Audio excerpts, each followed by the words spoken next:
Buenas tardes a todos y todas. A nombre del Instituto para el Envejecimiento Digno, la Secretaría de Inclusión y Bienestar Social y de la Fundación Alzheimer México, IAP, esperamos que estén disfrutando nuestro tercer día del evento Alzheimer Aprende y Actúa 2020, el cual se realiza con el objetivo de orientar y concientizar a pacientes, cuidadores y familiares sobre la enfermedad de Alzheimer y otras demencias similares. Yo soy Jimena Garduño y el día de hoy estaré a cargo de esta sesión. Les solicitamos que sus dudas o comentarios nos los dejen en el chat de Facebook si están en Facebook o en la plataforma de Zoom. Al término de los 30 minutos de la ponencia, abriremos un espacio de 15 minutos para dar respuesta a sus preguntas. Iniciamos en esta ocasión con la presencia del neuropsicólogo Carlos Torres Cruz, con la ponencia ¿Puede una persona con Alzheimer tomar decisiones?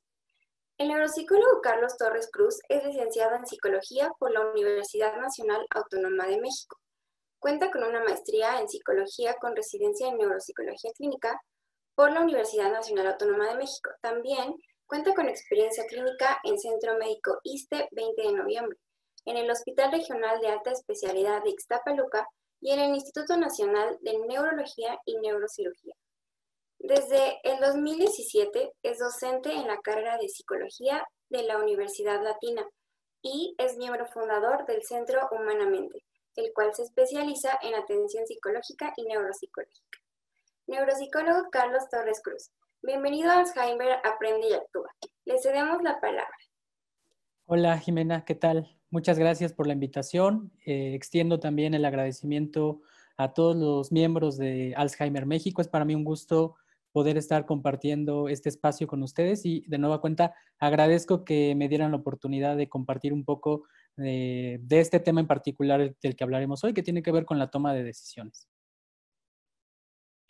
Y bueno, igual agradezco a todas las personas que están siguiendo esta plática en particular. La realidad es que el evento que está organizando Alzheimer México es muy bonito desde mi perspectiva, porque el objetivo de esta serie de charlas, de estas pláticas, es hacerles llegar información al público en general, información que puede provenir desde la ciencia y que en muchas ocasiones pareciera estar inaccesible para el público en general. Y bueno, lo que buscamos o lo que busca Alzheimer México con este tipo de intervenciones es llevar al público en general información que puede ser valiosa. Y en este caso me toca a mí hablar de un tema sumamente interesante que tiene que ver con la toma de decisiones y la capacidad que pueden tener los pacientes o las personas que tienen Alzheimer de acuerdo a este proceso, ¿no? Si pudiéramos pasar a la siguiente, por favor.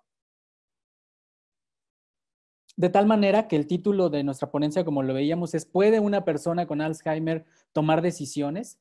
Pareciera que es una pregunta hasta cierto punto obvia y veremos qué tan obvia lo puede ser y qué tanto está estudiada. Un poco lo que pretendemos también, o lo que yo pretendo con esta charla, es que dejemos de lado el sentido común y más bien veamos lo que la ciencia nos dice y que empecemos a comportarnos, de acuerdo con lo que la ciencia va marcando y de acuerdo a lo que los hallazgos científicos van mostrando, ¿no? Normalmente cuando yo doy una plática que va dirigida al público en general, me gusta comenzar con esta explicación de qué implica la neuropsicología, ¿no? Normalmente cuando nosotros compartimos que somos neuropsicólogos y cualquier neuropsicólogo que lo haga, llega a un nuevo lugar donde no se conozca la disciplina, pues siempre nos encontramos con esta pregunta de, bueno, ¿y qué hace la neuropsicología, no? Suena interesante, pero realmente, ¿qué es lo que hace? Y creo que será importante que en este caso también hablemos un poco de este punto, aunque no es el objetivo.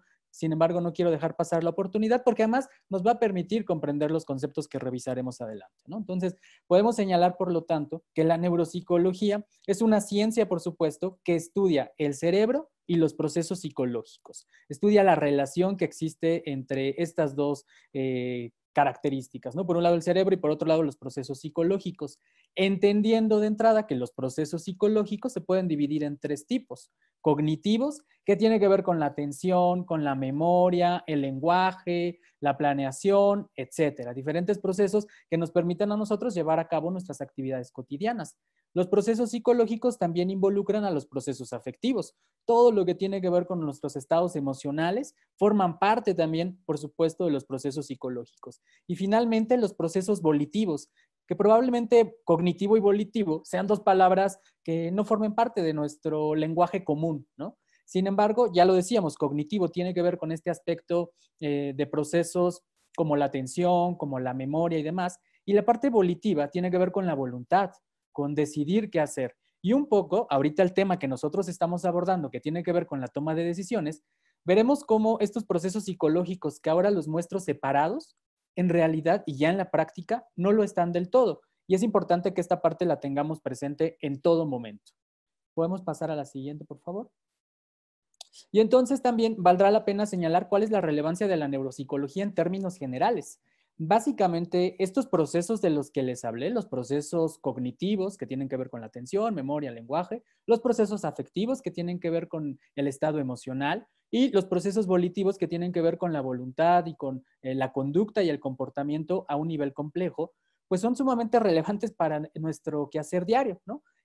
Básicamente todas las actividades que nosotros realizamos están siendo reguladas por estos procesos. Si nosotros queremos salir a caminar mientras escuchamos música, por supuesto que estos procesos están detrás de todo esto. Si nosotros queremos pasar una tarde relajada y mirar una película en compañía de alguien que nos agrade, también será una parte importante estos procesos psicológicos de los que hablamos, ¿no? También están involucrados en esto. Si queremos pasar una tarde de lectura recostados en algún lugar, por supuesto que la lectura, el estar descansando, el comprender lo que estamos leyendo, el disfrute, el goce, tienen que ver de nuevo con los procesos psicológicos. Si estamos trabajando, no se diga, necesitamos tener memoria, necesitamos tener atención, necesitamos tener ganas de querer trabajar. Y lo mismo, establecer una conversación con una persona también involucrará todos estos procesos cognitivos, todos estos procesos afectivos y también los volitivos. Y entonces creo que ahorita va quedando claro justamente que la relevancia de la psicología es sumamente grande, ¿no? Y si podemos pasar a la siguiente, veremos cómo se hace todavía más relevante cuando estamos hablando de que lo que hace también la neuropsicología en esta relación de estudio del cerebro y de los procesos psicológicos, pues cuando nosotros entramos y estudiamos personas que han tenido algún tipo de alteración a nivel cerebral, ¿no? ¿Qué tipos de alteraciones cerebrales? Pues por supuesto los eventos vasculares cerebrales, ¿no? Ya sea hemorrágico o isquémico, es decir, que exista una ruptura de alguna arteria o bien un tapón en alguna de ellas que comprometa el funcionamiento cerebral y que como consecuencia de esto, efectivamente los procesos psicológicos también se verán afectados. Cuando estamos hablando de esta relación entre el cerebro y los procesos psicológicos, pues cabe mencionar que los procesos psicológicos son el resultado del trabajo que lleva a cabo el cerebro. Y entonces, si hay un daño estructural o funcional en el cerebro, pues podemos señalar que efectivamente los procesos psicológicos se van a ver afectados como consecuencia de esto, ¿no? De tal manera que ante un evento vascular cerebral o ante un tipo de epilepsia, ante un traumatismo craneoencefálico, es decir, una caída y un golpe en la cabeza, infecciones que ataquen directamente al sistema nervioso o bacterias también, tumores y por supuesto las demencias. Sabemos que hay un número importante de demencias, es importante y seguramente a lo largo de la jornada, si es que han ido siguiendo las diferentes ponencias, pues a estas alturas seguramente ya sabrán que las demencias son un conjunto de trastornos que involucran alteraciones en los procesos psicológicos y que una de esas demencias efectivamente es el Alzheimer, ¿no? Que es lo que nos tiene reunidos en esta serie de pláticas. Por lo tanto, ahora hablaremos un poco de lo que implica la demencia. Por favor, la siguiente. ¿Qué es una demencia? Existen diferentes criterios diagnósticos al respecto. De hecho, existen también diferentes nombres que se le da a la demencia. Hay quien le llama desde el DSM-5, que sé que no es el punto que ahorita entremos en términos específicos, pero seguramente habrá algún especialista que diga, oye, es que yo conocía que le llamaban trastorno neurocognitivo mayor. Efectivamente, es una forma de denominar este tipo de alteraciones. Sin embargo, esta es una clasificación que está elaborada por el ámbito psiquiátrico. Existen otras clasificaciones donde se sigue utilizando este concepto de demencia, como por ejemplo la clasificación de Alzheimer, de la Asociación de Alzheimer en Estados Unidos y el Instituto Nacional de Envejecimiento también allá en Estados Unidos, que sigue utilizando este concepto de demencia y que lo que hemos encontrado también las personas que nos dedicamos a este estudio es que efectivamente es una nomenclatura, es un nombre que nos es mucho más funcional y mucho más útil a la hora de establecer diagnósticos, ¿no? De tal manera que, dicho lo anterior, podemos señalar que ya sea que le llamemos demencia o que le llamemos trastorno neurocognitivo mayor, Pues básicamente las características son las mismas. ¿Y cuáles son estas características? Bueno, de entrada debe de haber alteración en al menos dos procesos cognitivos. ¿Se acuerdan que yo les decía que la neuropsicología estudia los procesos cognitivos, afectivos y volitivos? Bueno, aquí se hace relevante la relación que nosotros tenemos con el diagnóstico de demencia. ¿Por qué? Porque necesitamos identificar si existen estas alteraciones en dos dominios cognitivos. Normalmente, en el caso del Alzheimer, que es un tipo de demencia, vamos a encontrar que esas alteraciones involucran a eso que todo el mundo conoce, ¿no? Que es la memoria. Efectivamente, uno de esos dominios cognitivos o uno de esos procesos cognitivos que se altera suele ser la memoria y se suele acompañar de algún otro que va a variar dependiendo también del tipo de Alzheimer que tenga el paciente. Bueno, ese es como el primer punto que debe cubrir una persona para recibir el diagnóstico de demencia. El segundo es que representa esto un declive comparado al nivel previo, es decir, la persona está teniendo fallas en la memoria y en otro proceso cognitivo que antes no estaban. Y otro de los criterios que también suele marcarse es que este inicio no es súbito, es decir, es un inicio insidioso. Y seguramente podrán estar pensando, bueno, ¿qué es insidioso? Yo me acuerdo de esta palabra, pero no la ubico. No se preocupen, insidioso tiene que ver con que de pronto no nos dimos cuenta cuando inició, ¿no? No recordamos cuándo el paciente sí tenía buena memoria y en qué momento ya dejó de tenerla. Este proceso es gradual, va siendo poco a poco, de tal manera que no nos damos cuenta efectivamente cuándo iniciaron esta serie de cambios. Y algo que va a distinguir a las demencias o a los trastornos neurocognitivos mayores es que estas alteraciones en los procesos cognitivos, por supuesto que interfieren en las actividades de la vida diaria. Hace ratito que yo les hablaba de la relevancia de la neuropsicología, pues veíamos básicamente cómo en prácticamente todas las cosas que nosotros hacemos están involucrados los procesos psicológicos.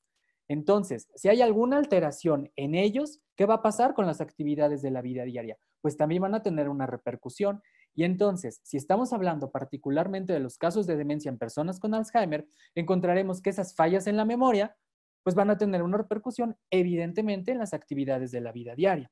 De tal manera que estos criterios nos van a permitir a nosotros establecer el diagnóstico de demencia, que tiene que ser un diagnóstico, como se podrán dar cuenta también, multidisciplinario. Es decir, muchos de los adultos mayores que son llevados por sus familiares para hacer el diagnóstico de demencia, pues los llegan a llevar al neurólogo, en muchos casos al geriatra, en otros tantos al médico general o a lo que esté cerca, pero siempre será importante que estos especialistas en la salud requieran de estas evaluaciones neuropsicológicas porque es la única evidencia irrefutable que tendremos de que esto que estamos observando ahí, de las alteraciones en los procesos cognitivos, realmente están presentes, ¿no? Entonces es un diagnóstico multidisciplinario el que se tiene que hacer. Siguiente, por favor. Y entonces la neuropsicología es una disciplina que, insisto, tiene un papel relevante en el diagnóstico de demencia y específicamente también en el diagnóstico de Alzheimer. Lo que hemos encontrado, y no digo yo, sino todos los que nos dedicamos a la neuropsicología y las investigaciones que hay al respecto, es que podemos identificar algunas alteraciones que se pueden evidenciar en diferentes procesos cognitivos específicamente, ¿no? Como la memoria episódica. ¿Qué es la memoria episódica? Pues tiene que ver con los acontecimientos que van ocurriendo en el día a día. Es muy frecuente observar que los pacientes que tienen Alzheimer de pronto ya no recuerden eventos que ocurrieron más temprano o en días anteriores, ¿no? Es frecuente que no recuerden qué desayunaron el día anterior o en muchos casos en esa misma mañana. La memoria de trabajo es otro de los procesos cognitivos que suele reportarse, está alterado. Y la memoria de trabajo es muy interesante porque es justo como nuestro pizarrón. Es un pizarrón en el cual nosotros vamos haciendo anotaciones que nos permiten resolver alguna situación en particular de forma momentánea. Ese pizarrón, digamos, lo ocupamos ante situaciones específicas, pero que no requieren una memorización o una retención durante un tiempo prolongado, sino que simplemente están siendo útiles esos datos que anotamos en el pizarrón para llevar a cabo una actividad en específico. Y que una vez que concluye esa actividad, eso ya lo podemos borrar y podemos pasar a lo que sigue, ¿no?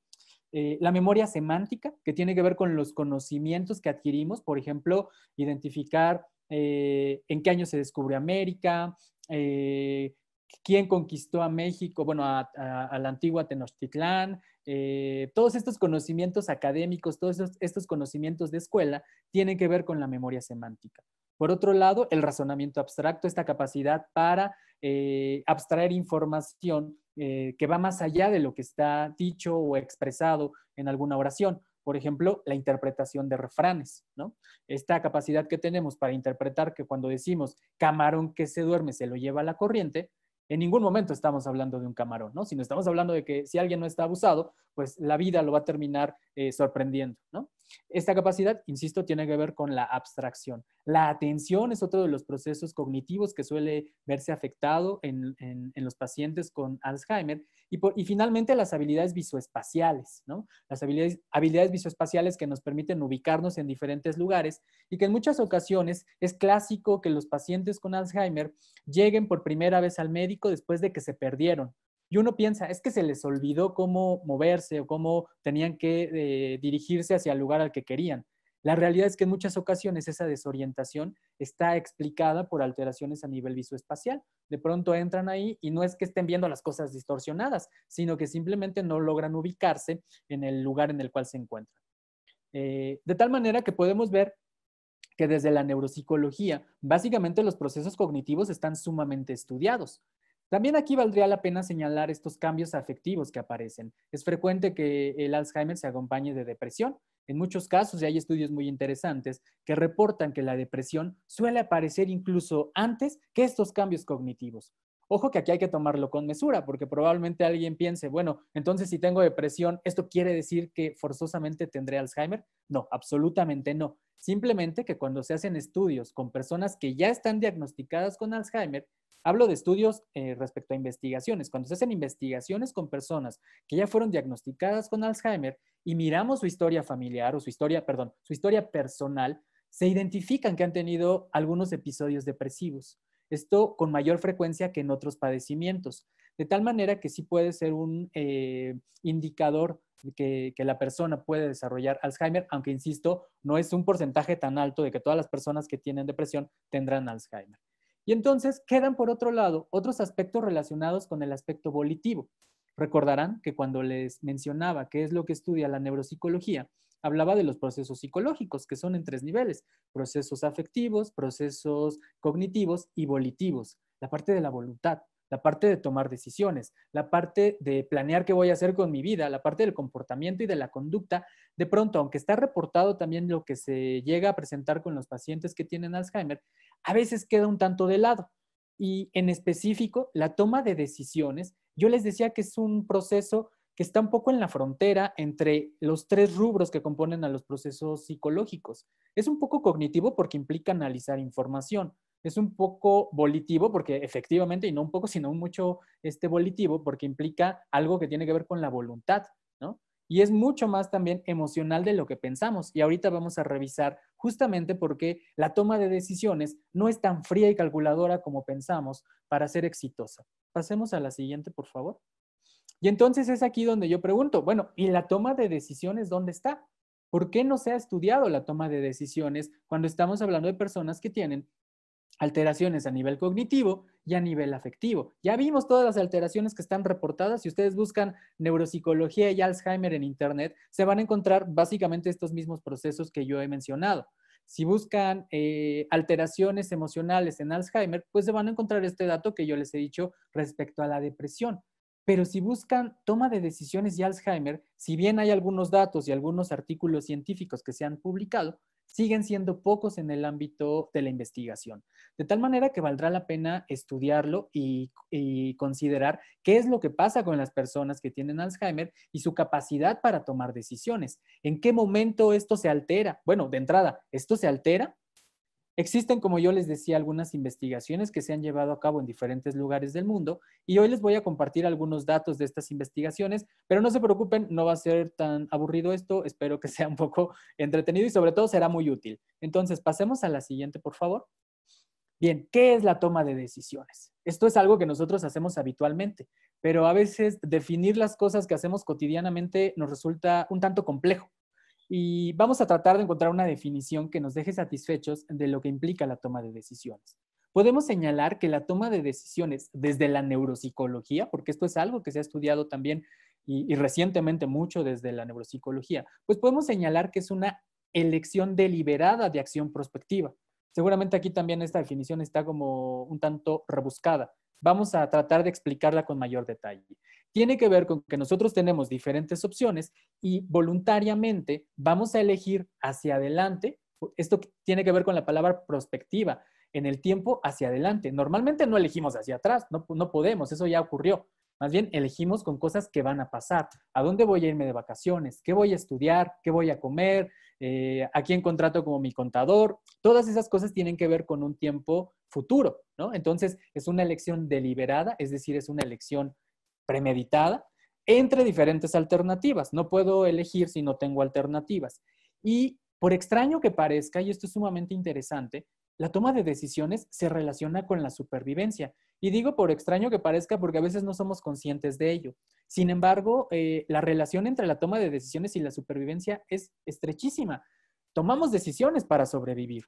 Elegimos a nuestro contador, pues para que podamos tener una buena legislación en cuanto al tema fiscal y que podamos tener todo arreglado y no tengamos un inconveniente que nos lleve a la cárcel. Y entonces eso va a mermar efectivamente mi calidad de vida, es decir, mi supervivencia. Elegimos qué desayunar o qué comer justamente por la supervivencia. Voy a comer algo porque necesito vivir. Si elijo qué estudiar, pues evidentemente el estudiar implica que en algún futuro yo me voy a valer por mí mismo dedicándome a eso.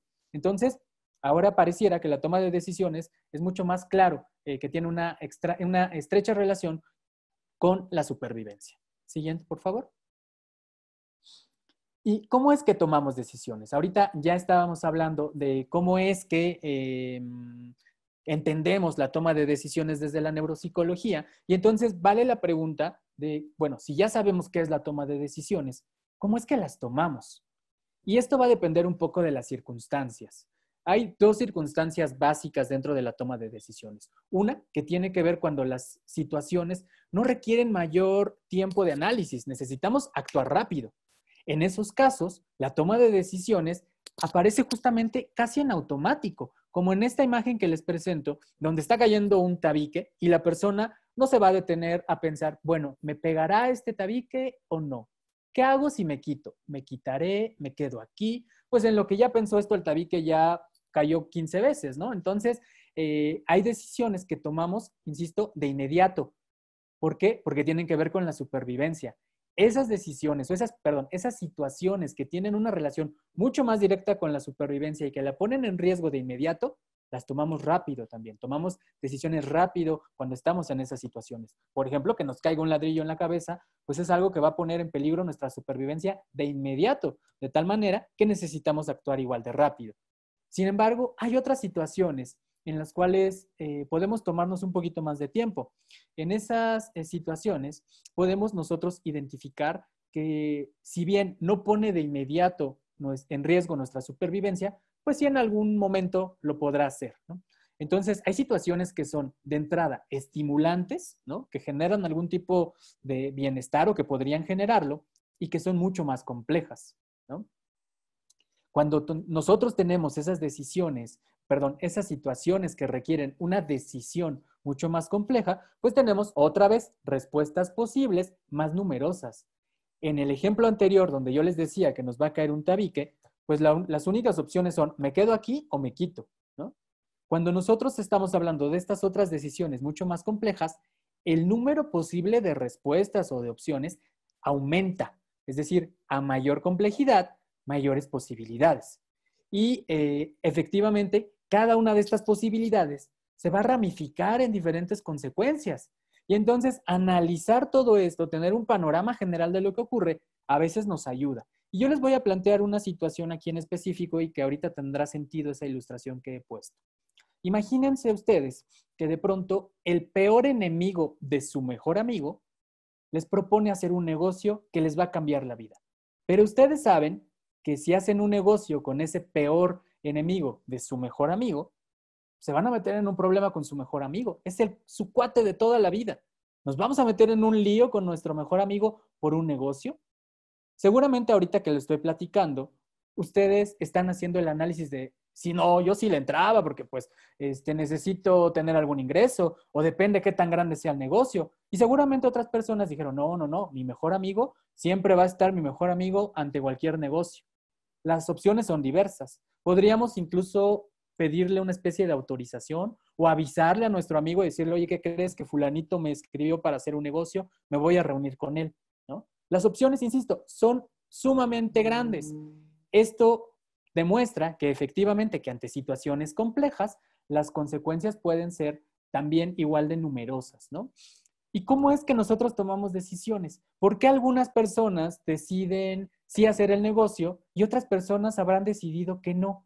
¿Qué es lo que nos va guiando? ¿Por qué tomamos decisiones distintas? ¿Por qué nos equivocamos? ¿Por qué las decisiones no siempre son efectivas? Ahorita trataré de dar respuesta a esas preguntas. Siguiente, por favor. Y entonces, esto de la toma de decisiones, si bien en los últimos años ha tenido un gran auge, esto se ha estudiado desde hace mucho tiempo. ¿Quiénes fueron los primeros en estudiarlo? Pues casi como siempre, los griegos. Y los griegos, cuando estaban hablando de la toma de decisiones, decían, y es una idea que perdura hasta hoy en día, para que la toma de decisiones sea eficaz y sea efectiva, tenemos que razonar. Y lo que hay detrás del razonamiento es la lógica formal. ¿Se acuerdan de sus clases de preparatoria? Quienes tuvieron clases de lógica en la prepa, pues la lógica es muy estricta y hasta nuestras tablitas de la verdad, y si están nuestras conjunciones y nuestras negaciones y demás, y hay un montón de relaciones que podemos establecer a partir de la lógica formal. De acuerdo a los griegos, así era como teníamos que tomar decisiones. Ellos decían que para obtener los mejores resultados ante diferentes opciones, nosotros debemos dejar de lado el aspecto emocional. El proceso racional, decían los griegos, no debe ser obstaculizado por la pasión. Ellos decían que si el proceso racional se veía o involucraba a las emociones o a la pasión, en realidad la iba a entorpecer. Por lo tanto, teníamos que dejarla de lado. Si queríamos tener buenos resultados, no debíamos pensar en el aspecto emocional porque nos íbamos a equivocar y nuestras emociones iban a ser poco efectivas. Eso decían los griegos. Y mucho de eso seguimos pensando hoy en día. Oye, ¿qué hago? El peor enemigo de mi mejor amigo me está proponiendo este negocio. Seguramente un consejo sería, es que deja de lado el tema personal, deja de lado el tema emocional y más bien míralo fríamente. ¿Cuántas veces no hemos lanzado ese consejo de mira las cosas fríamente? Veremos si es posible. Siguiente, por favor. Eso es lo que decían los griegos entonces. ¿Qué es lo que sabemos hoy en día? Si nosotros tuviéramos que razonar a partir de los principios lógicos, diríamos que en realidad la racionalidad no va a funcionar. Hacer estas tablas de la verdad que de pronto hacíamos para identificar cuál es la mejor decisión sería sumamente complejo, laborioso, y entonces la decisión tomaría demasiado tiempo. Efectivamente, yo les decía, estas situaciones complejas a veces sí requieren tiempo para llegar a una decisión, pero estamos hablando de que una decisión bajo estas características nos podría tomar años. Y al final del día, ¿saben qué pasaría? No llegaríamos a ninguna conclusión. Y entonces, pareciera que para este momento podemos señalar que efectivamente los griegos estaban un poquito equivocados respecto a la toma de decisiones. Para tomar decisiones no es necesario razonar. Sí, efectivamente, la siguiente, por favor. Para tomar decisiones, le hacemos caso a nuestras emociones. Y es aquí donde viene esta hipótesis. Esta hipótesis es una teoría desarrollada por el doctor Antonio Damasio, que es un neurólogo muy exitoso, probablemente, no porque yo diga, pero el argot neurocientífico así lo ha señalado, probablemente el neurólogo más importante que tenemos con vida hoy en día, ¿no? El doctor Antonio Damasio propone esta hipótesis del marcador somático. El marcador somático lo que hace, como el nombre lo dice, marcador. Es como una especie de marca, como una especie de guía, como una especie de señal que nos va a señalar cuáles son las consecuencias del resultado negativo. Cuando nosotros pensamos en los resultados negativos, tenemos una reacción de rechazo. Y entonces, ¿hacia dónde voy a dirigir mis opciones? ¿Hacia dónde voy a dirigir mi atención? Hacia lo que no me genera un rechazo. Y entonces las emociones se convierten en un canal a través del cual vamos a tomar decisiones. Lo que yo les decía, este marcador somático funciona como una señal de alarma automática que dice, cuidado, eso no nos gusta. Oye, voy a hacer un negocio con el peor enemigo de mi mejor amigo. No, cuidado, no te metas en ese terreno porque pelearte con tu mejor amigo no te va a gustar. No lo hagas. Las emociones nos dan estas señales. Esta señal, por supuesto, lo que hace es provocar un rechazo inmediato, ¿no? Ante esta situación que sabemos que en algún momento nos va a generar emociones que no queremos tener.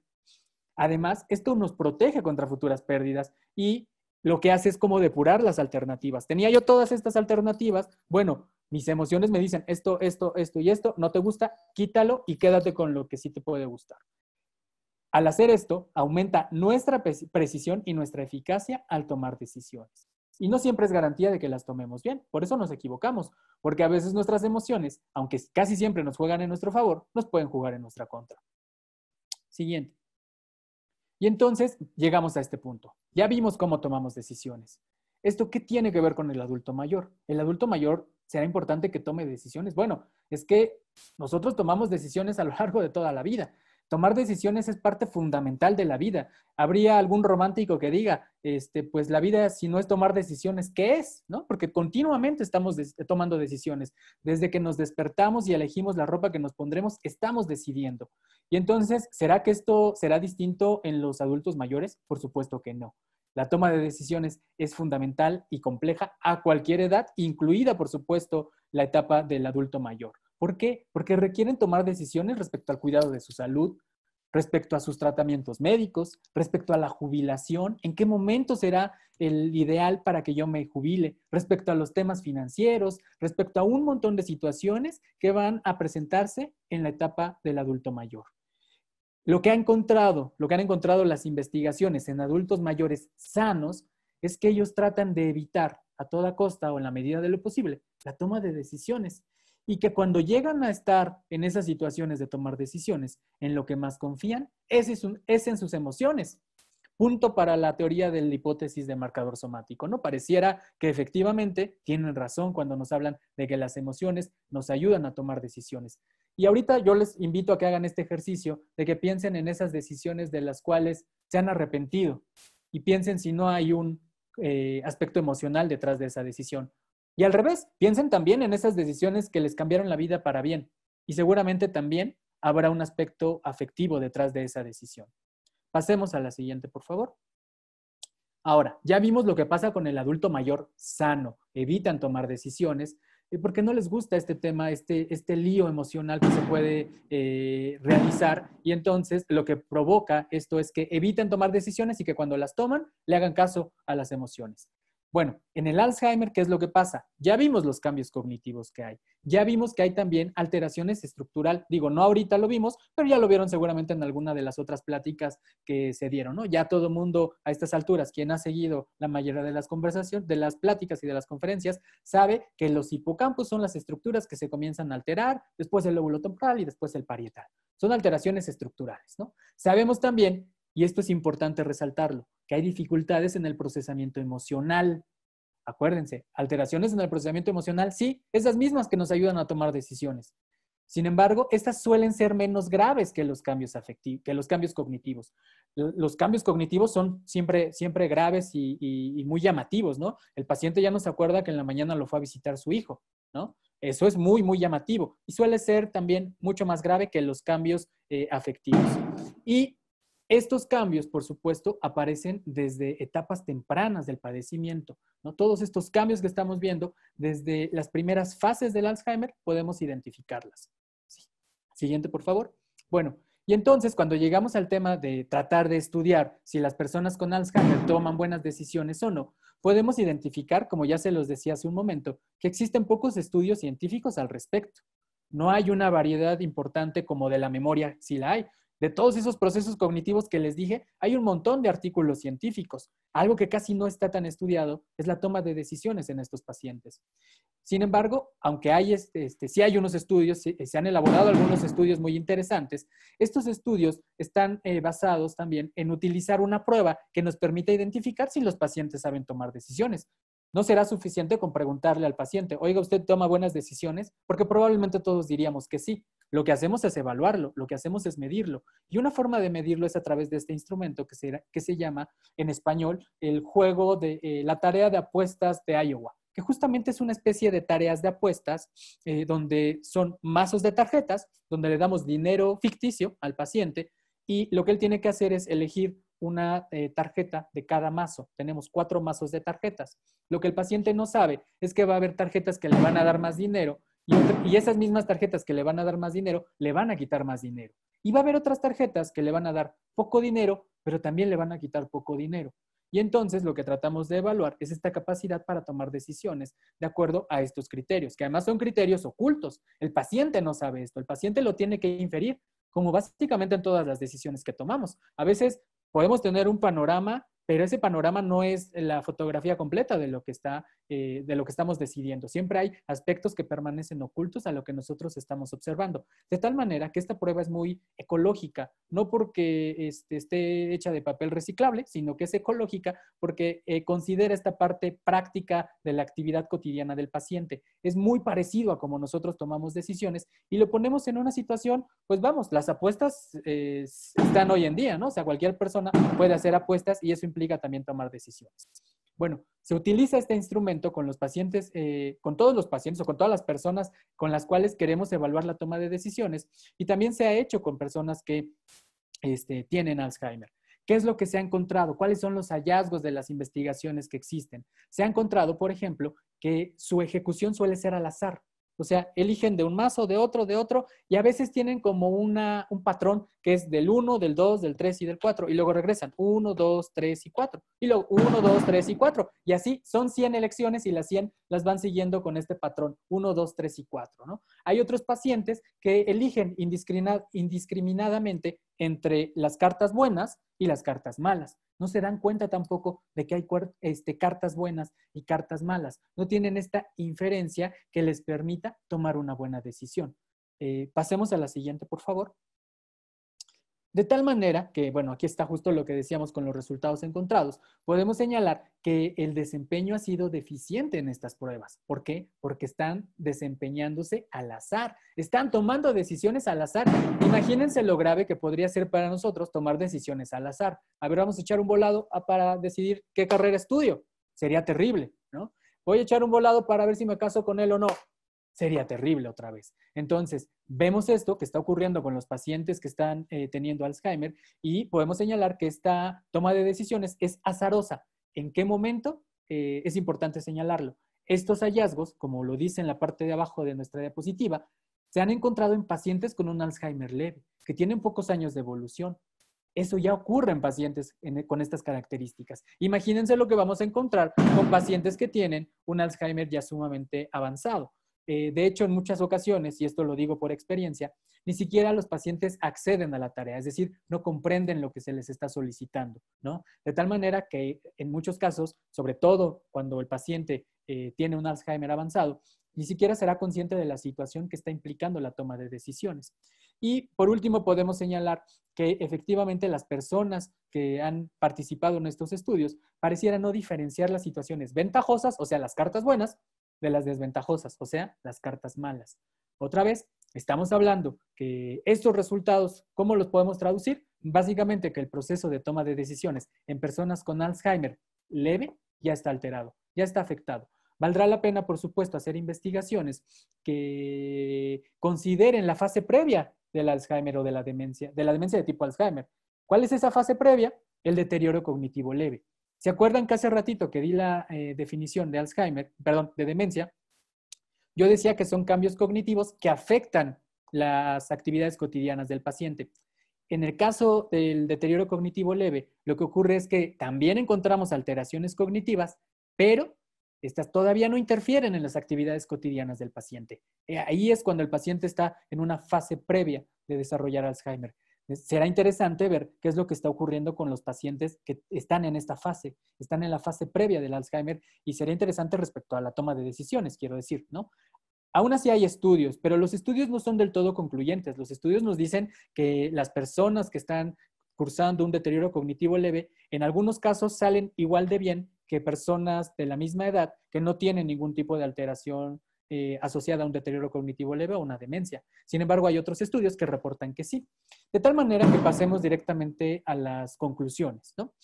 ¿Cuáles son las conclusiones que podemos encontrar de esta plática que yo les he dado? Que se han estudiado en mayor medida. No sé si había una anterior, perdón, de las conclusiones. No, perdón. Entonces, sí, regresamos a esa. Muy bien. Se han estudiado en mayor medida algunas alteraciones cognitivas cuando hablamos del Alzheimer. ¿Cuáles? La memoria semántica, la memoria de trabajo, la memoria episódica, etcétera. Y Otra de las conclusiones que yo espero podamos haber llegado juntos al finalizar esta charla es que la toma de decisiones siempre involucra un componente emocional. Tenga yo Alzheimer o no, siempre habrá un componente emocional en la toma de decisiones. Y yo ya los invité a reflexionar al respecto, ¿no? Y seguramente ya estarán de acuerdo, no conmigo, sino con la teoría que desarrolló el doctor Antonio Damasio. Por otro lado, tomar decisiones es relevante en cualquier etapa de la vida. Es sumamente importante que tomemos estas decisiones en todo momento. También los adultos mayores deben de tomar decisiones y son capaces de tomar decisiones, aunque con ciertas características y con ciertos cuidados. Y otra conclusión es que efectivamente existen métodos específicos de evaluación. Yo les mostraba una de las pruebas que nos permiten evaluar la toma de decisiones y solo es una, hay varias, aunque honestamente esa prueba es la que más se utiliza porque tiene una sensibilidad mucho mayor que otros instrumentos, ¿no? Pasemos finalmente a la siguiente. Y ahora sí, contestando la pregunta que da título a la charla que tenemos el día de hoy, ¿las personas con Alzheimer pueden tomar decisiones? Pues la respuesta es que las investigaciones, no el sentido común, sino las investigaciones realizadas desde la ciencia, ¿qué es lo que sugieren? Pues que desde etapas tempranas existen alteraciones para tomar decisiones. Esta es como una conclusión, digamos, tentativa. Consideramos que existen o hace falta un número de estudios mucho más grande, robustos, y que nos permita contestar con mayor certeza esta pregunta. Hoy en día pareciera que sí, que efectivamente desde etapas tempranas las personas con Alzheimer ya tienen dificultades para tomar decisiones. Ahora creo que valdrá la pena identificar más o menos en qué momento esta capacidad para tomar decisiones se ve completamente alterada. Aquí está efectivamente mi contacto.